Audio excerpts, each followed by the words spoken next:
மாமனார் அவர் வந்து என் கூட வந்து நிறைய பேரை ரெக்கமெண்ட் பண்ணுறாரு.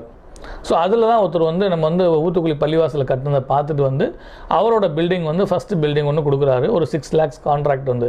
இப்படி தான் வந்து நம்மளுடைய இது பிஸ்னஸ் வந்து கன்ஸ்ட்ரக்ஷன் பிஸ்னஸ் ஸ்டார்ட் ஆகுது.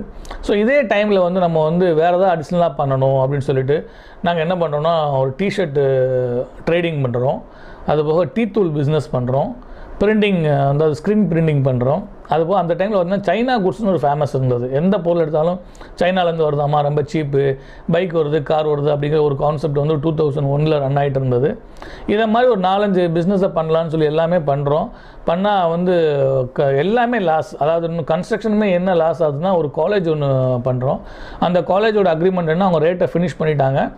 அந்த டேட்டில் முடிக்கலைன்னா அதுக்கு அடுத்த டேட்லேருந்து பெர் டே வந்து இவ்வளோ வந்து அதுக்கு வந்து பெனால்ட்டி இருக்கும். அந்த டைமில் பார்த்திங்கன்னா நிறைய அந்த மணலோட பிரச்சனை வந்து நிறைய எங்களுக்கு வந்து இந்த கன்ஸ்ட்ரக்ஷனை கொண்டு போகிறது